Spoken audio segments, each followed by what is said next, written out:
Ô pessoal, lê aqui e no vídeo de hoje quero falar rapidinho sobre uma animação que eu fiz sobre esse estúdio inteiro. Então eu decidi falar sobre esse filme também, que é Lino. Esse filme aí, o subtítulo gigantesco que eu quero falar. Que, por incrível que pareça, é um filme do estúdio de Grilo Feliz. Ai, do estúdio do Grilo Feliz. Que loucura! Talvez você nem sequer sabia, porque eu vou falar um pouquinho sobre esse filme. Esse filme, eu acho que ele é o projeto mais consistente do estúdio. Eu acho ele mais consistente do que Grilo Feliz, mas ele não é o melhor projeto do estúdio, se é a menor dúvida. Grilo Feliz ainda é o melhor projeto, seguido de, pelo menos em filme, esse estúdio tem umas séries que eu não achei para assistir em lugar nenhum. Seguido, Grilo Feliz, Lino, Insetos Gigantes. Insetos Gigantes é podre. Meu Deus, é muito ruim. Vejam meu vídeo sobre Insetos Gigantes. E esse filme ele é bem simples. Temos um personagem que ele aparece na alegoria, sabe, Sorte, aquela animação da menininha e do gato preto lá da Disney. Basicamente isso. E olha que é um filme de 2017 ou 18, viu? Ó, ele basicamente não tem sorte. E ele é basicamente uma alegoria à síndrome dos 40 anos. A síndrome do fracasso, a síndrome do não pertencimento, com um agravante de sorte, aquele cara azarado na vida. E ele é tão azarado e ele é tão pessimista que até mesmo as chances que a vida dá, ele deixa escapar perante os dedos. E ele apenas conseguiu um emprego ruim de animador de festa, onde ele odeia esse trabalho, ele odeia essas crianças, ele odeia a fantasia feia dele. E nessa espiral de coisa ruim, ele chega no fundo do poço, que ele não aguenta mais ser esse cara sem sorte, vai atrás de um místico, de um charlatão basicamente, que acaba fazendo, sem querer, um feitiço nele que faz ele virar a sua fantasia. E ele vira a fantasia de verdade de gato. Mas como ele também não tem sorte, o vizinho dele usou a fantasia escondido para roubar e agora ele está transformado de gato, onde todos acham que ele é um ladrão e ele vai ter que buscar a forma de voltar a ser humano enquanto foge como gato e acidentalmente uma criança cai em cima dele e ele é obrigado a ficar com essa criança. Uma criancinha que digamos que acha que ela é o ponto alto do filme, é a melhor coisa do filme, muito facilmente. Mas vamos lá. E basicamente isso daí. Aí tem uma jornada cheia de bagunça, cheia de encheção de linguiça. Eu chamo de encheção de linguiça porque realmente o filme é meio chatinho. É meio chatinho, mas dá pra passar pano. Chega no final, ele aprende lá a amar a criança, né? Que infelizmente também a melhor coisa é criança. A criança faz parte da coisa mais fraca do filme. E ele aprende a dar mais valor ao que ele tem. E magicamente no final também, ele vira um herói por causa das câmeras e, oh meu Deus, virar na vida. Não gosto disso, infelizmente. Verdadeiramente não gosto disso. Do final do filme é muito positivista. Eu preferia uma crítica um pouquinho mais contundente. Ah, Lê, por quê? É um filme infantil. Você tá lidando com síndrome dos 40 anos, meu amigão. Se você já tá fazendo um link involuntário de síndrome dos 40 anos, seja um pouquinho mais corajoso. Seja um pouquinho mais corajoso, tá? Esse é o filme, basicamente. Ele tem alguns probleminhas. Além de ser um filme chato, amigo do céu. Puta que pariu. Os alívios cômicos desse filme são piores do que Inseto Gigante. Puta lá merda. É que esse filme ele é mais simples, e pelo menos ele tem um aspecto positivo, ele entrega algo. Mas os policiais, que são a paródia dos policiais burros de filmes hollywoodianos, puta que o pariu. Puta que o pariu, meu irmão. Em Inseto Gigante, você tem repente, você tem capoeira. Mesma coisa no Grilo Feliz. Esse filme, acho que a única referência à cultura brasileira é na lancheira dele, que é dos Insetos Gigantes, que né, então não é uma referência brasileira, é referência do próprio estúdio. É um filme que parece que tem vergonha de ser brasileiro. Eu não tô falando que um brasileiro tem, olha, pra fazer brasileiro, você tem que falar brasileiro, andar brasileiro, pensar brasileiro, fazer filme brasileiro. Não, não tô falando isso. Eu tô falando que é um filme de um estúdio brasileiro que não é milenar, não tem um puta de um currículo nas costas, tentando emular padrões de obras e de cultura pop americanos e faz uma caricatura de caricaturas que fica chato. Ou seja, eles, ao invés de fazer uma estética brasileira, que é a vivência e a experiência deles, ou faz um mundo mágico, um mundo que não tem ressonância com o mundo real, não. Eles fazem uma alegoria e paródia e padrões e de sinônimos hollywoodianos de cultura pop que eles não dominam. Então fica uma referência pobre de algo pobre. E fica só chato. Então todas as piadas que não avançam a trama são chatas. A piada do romance é chato. O conceito do romance é chato também. Os policiais são insuportáveis. As piadas de Harry Potter, de Castelo Medieval, é insuportável. As piadas com pé grande são insuportáveis. Tudo aquilo que esse filme tá tentando chupar na fórmula americana, isso é muito comum, tá? É por causa do cinema de retomada da época 2000, em que a gente, então, a gente não consegue competir com os filmes hollywoodianos americanos. Vamos copiar os caras. Só que ao invés de você copiar os caras fazendo do seu, você faz igual o seu amigo quando copia o seu trabalho. Ele não tem a mesma qualidade que você e copia uma cópia. Aí fica a Xerox e uma Xerox, ficando uma Xerox inferior, sem menos valor. Uma coisa é você copiar o que eu acho que a gente tinha que fazer.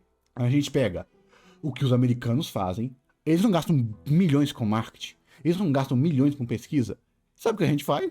A gente não tem esses milhões. Deixa eles fazer o deles lá. Eles gastam milhões com pesquisa. Eles acham um nicho e a gente usa a pesquisa dos caras. A gente usa a pesquisa e faz o nosso. Que era o que a gente poderia fazer. Os filmes do cinema de retomada que mais deram certo eram esse. Claro que a gente ainda tem problema de distribuição. Mas pelo menos em entrega, cara, eu não quero ver uma versão nerfada do cinema hollywoodiano, porra. Porque assim, se um brasileiro, como tem, vem um americano e tenta fazer um filme brasileiro, ele vai fazer um filme brasileiro diferente do que a gente faria, ou até inferior. Ou seja, uma ação sem valor, que é basicamente o que esse filme é, pelo menos na nossa questão estética. É insuportável nesse sentido, né? Então vamos falar então sobre, já falei sobre esse problema estético, que o filme, tirando os policiais, então isso é ruim, é puta lá merda, muito ruim. O resto é só medíocre, não empolga basicamente. Então vamos falar de outra coisa ruim. Cara, por que a criança tinha que ser essa alegoria? Me diz, porque tinha. Se o cara, vamos lá, por quê? A melhor coisa do filme é a criança e a relação dele ser pai, basicamente. Sabe como ele é pai? Ele tá fugindo da polícia, a criança cai e o destino força ele a ter que cuidar dessa criança. Só. Me diz se não seria muito melhor. Cara, ele é um cara azarado. Ele, sem querer, assinou um papel e, sem querer, adotou essa criança. E no dia que ele adotou sem querer essa criança, ele é despejado. Me fala se não seria melhor. Me fala se não faria mais sentido. Porque isso fortaleceria a melhor coisa do filme, que é a relação parental. Só que essa relação parental também é muito fraca. E faz esse filme ser extremamente medíocre. Sabe o que é mais foda? O filme é bonito, tá? Meu conceito. Mas é só isso que eu tenho pra falar desse filme. Que acaba esse filme ficando não apenas previsível, como sem nenhum ponto que você fala, caraca, e nesse filme isso é bom. Isso nesse filme é bom. Não tem nada nesse filme. É um filme medíocre com coisa muito ruim. Infelizmente. Lino. Se fez parte da sua infância. O triste é que esse filme foi um dos filmes que mais deu bilheteria brasileiro, pô. Talvez se ele fosse melhor, talvez. Claro que não existe qualidade quando você não é vice, né? Por causa da distribuição dos filmes brasileiros. Mas, pelo menos, coisas boas tendem a perdurar pelo tempo. Eu li aqui no finalzinho, só pra dar um disclaimer. Então, pra sintetizar o vídeo, basicamente, que talvez não tenha ficado claro. Basicamente, o filme é genérico. Não tem identidade, não tem nada que eu fale, nossa, isso é muito bom. Mesmo a criança, sendo muito interessante a relação do Lino com a criança, e até mesmo a forma que ele vai se apegando é interessante. O começo sendo até um pouquinho promissor, no final não diz nada. No final não tem nenhuma característica, não tem nenhuma identidade, não tem nada que eu fale muito bom pra eu me apegar. O que sobra então é só eu ficar refletindo a própria mediocridade. E aí que a gente entra em algo que eu fiquei feliz. Eu fui obrigado, então, a assinar o Disney Plus. Que merda, só pra assistir. Caso você não saiba, Lino ganhou uma série. Olha que loucura. Lino, Meu Pai é Fera, uma sériezinha infantil. Não sei por que pegaram e colocaram tão infantil. Ela é uma série infantil mais infantil do que o filme, né? Se Lino, o filme, fosse para 8 anos, a série é pra 6. Por incrível que pareça. E eu fui lá dar uma assistida, conferi um pouquinho da série, super infantil, episódica, e tem aquele mal de série episódica, de episódios não lineares. Alguns episódios são muito bons, outros são... não é aquelas Coca-Cola toda, mas 2 temporadas. E muito provavelmente você nem sabe dessa série brasileira, a Ancine bonitinho lá no comecinho, e a série tem um exemplo do que o filme não tem. O vilão, Dr. Peruca, ou Dr. Villani. Rapaz, Que vilão espetacular. A série é dele. Se você não for uma criança e você quiser dar uma conferida, o seu único entretenimento vai ser ver esse vilão respirando, andando e agindo. Ele é extremamente divertido, bem animado. Ele é algo realmente excelente, né? Na sériezinha. Na série infantil, então, ele é tão bom que numa série infantil você consegue se divertir apenas pela interação dele e do robozinho lá. Por quê? Ele é bem animado, então você já tem uma característica de excelência. Meus parabéns pro animador, os animadores, que você fez um trabalho espetacular. Infelizmente é muito dissonante a qualidade das equipes nesse sentido, né? Tanto por uma questão de economia, né? A gente não é bilionário, trilhardário, mas ainda assim é uma categoria de você fazer uma economia inteligente. Só que aí, né, não existe economia inteligente quando o dinheiro é muito baixo, né? Quando o tempo é muito curto. Mas o animador do vilão, meus parabéns, você fez algo incrível, cara. Você fez algo muito bom que merece ser lembrado. É só você ver, é nível Aranhaverso de animação, estilizada, bonita, o dublador desse vilão é maravilhoso. Ele é aquilo que leva a série nas costas, super divertido. E é até interessante porque a abertura é uma das coisas mais sem graças. Nossa, o que eu tô elogiando o animador do vilão, a equipe que teve a ideia de fazer a música, que fez a composição visual da abertura, é uma das coisas mais sem graças. O pessoal se mexe e não tá no ritmo da música. É muito bem. Nossa, se você assistir isso daqui na Disney Plus, antes dela falir, antes de encerrar o canal, me diz aí o que você acha. Por quê? Brinquedo que parece, porque eu tô citando. Porque eu já sabia que essa série existia. É porque esse vídeo tem bastante tempo que foi gravado. E eu já sabia dessa série, que foi um dos estopins pra eu querer falar sobre esse filme. E a série tinha virado Lost Media depois que o canal sumiu. Você não acha informação, não acha nada. E quando ela saiu, ela ficou. A Disney demorou 1 ano e meio pra colocar no catálogo. 1 ano e meio, então a série poderia ter virado uma Lost Media brasileira. Capa, perder a nossa história é meio triste, né? E eu queria ter assistido, por isso que esse filme demorou. Esse vídeo demorou pra lançar. Eu até segurei pra lançar o resto.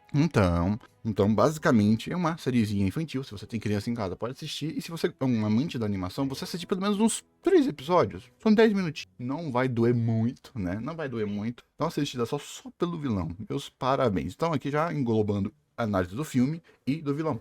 Por quê? Porque a série exemplifica o que faltou. Porque tudo aquilo que é original do filme é fraco, é sem graça. O mágico ainda continua sendo um personagem sem graça, né? Aquele arquétipo de bobão que atrapalha tudo pra agir a trama, mas só que como ele não tem nenhum tipo de profundidade, ele só fica um personagem chato. O Lin é aquele personagem água com açúcar, que na série tá até pior, porque ele perdeu as características e virou apenas uma piada, mas é infantil, não tem muito o que querer dizer. E o personagem original, o Villani, é espetacular. Não vou falar mais mesmo ainda sendo uma série infantil, se você quiser dar uma chance, se não tiver nada pra assistir, se quiser dar uma conferida e prestigiar os animadores para ver o trabalho deles, que pelo menos pro vilão foi muito bom. Eu não digo que a animação é melhor do que o filme, porque não é, ainda é uma animação pra TV que tem baixo orçamento, mas a animação do vilão é espetacular.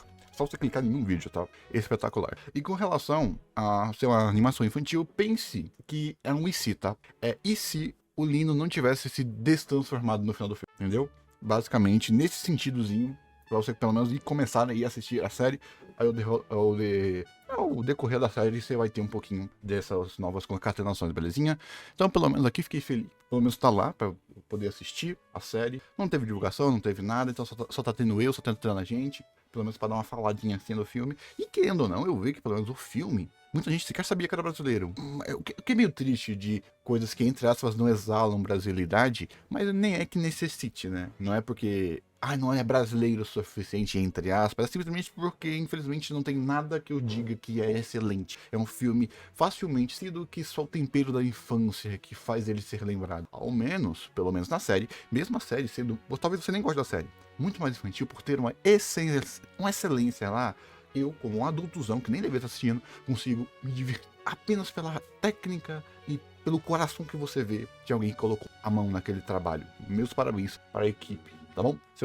E se eu fosse dar uma... Já que eu dei do filme, vamos dizer, análise técnica da série infantil. Ela é uma série infantil que sofre muito pra ter episódios bons concatenadamente, que é o clássico problema de série infantil, que não consegue ter o mesmo nível de roteiro, ou seja, você cria episódios episódicos muito desconexos e outros episódios não tão desconexos. O Lino não tem uma personalidade tão marcante, a filha do Lino, ela, às vezes ela é muito inteligente, parece aquele tipo de sapiência que você perde a conexão dela com a criança, aí você fica assim, a criança vai se ver na criança, ou ela se vê no gatinho, o Lino ficou um pouquinho flanderizado, mas isso é necessário para que você tenha, então, um tipo de característica, porque ele virou apenas a piada do homem-gato, né? Tanto que ele nem aparece direito na forma humana. Ana, então nada tem muita característica, coisas. E o doutor ele lá é o agente do caos, basicamente, que ele faz muitas vezes episódios andarem. Agora, o vilão, essa opção não. É exatamente aquilo. Ele não tem muita característica, só que o roteiro brinca com isso, zoa com isso.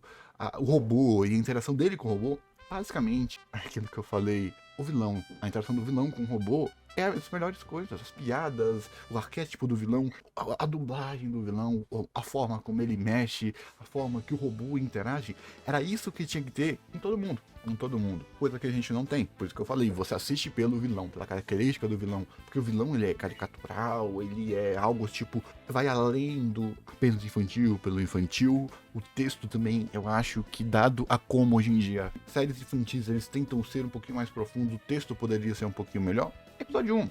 Episódio 1 do Lino é um herói, tal. Poderia ser um pouquinho, ou com mais personalidade, é um texto um pouco melhor. Vestir um pouquinho melhor pra que. Mas não tô falando pra você, não. Tô falando pra criança mesmo. Pra criança, um texto um pouquinho melhor, com um pouquinho mais de distância. Algo que eles fazem bem é fazer o link com a trama. O começo do episódio com o final do episódio. Aquele punch no roteiro que vai voltar. Que foi. Não pode clicar no rabo do animal. Aí. A armadura do cara que é um animal, você clica no rabinho do animal, aí tudo, tá entendendo? Isso eles fazem legalzinho. Só que a construção para os personagens, para a lição de moral, entre aspas, dos episódios, teria que ser um pouquinho melhor. No sentido para criança mesmo, né?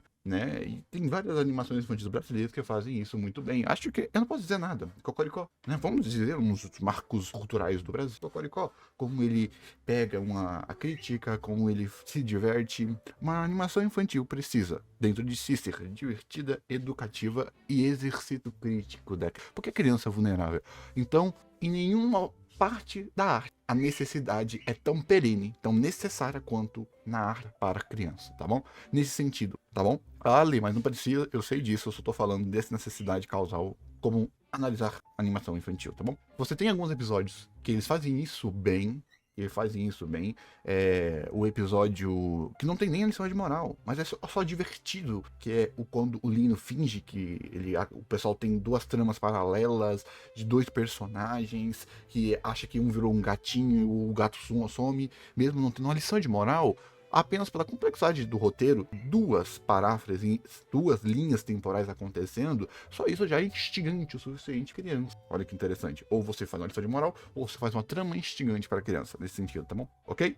Nesse sentido. Mas pelo menos, como eu falei, na série tem algo que eu digo que é excelente, coisa que eu não consegui achar no filme. E se você é um fã do filme, deixa a sua criança interior e vai lá ver, né? Até porque o filme não é muito antigo. Talvez você tenha o quê? Se você assistiu com 12, tem uns 16, 18, 20 anos, no máximo. Acho que ainda você vai conseguir se divertir um pouquinho, tá bom? Muito obrigado e até o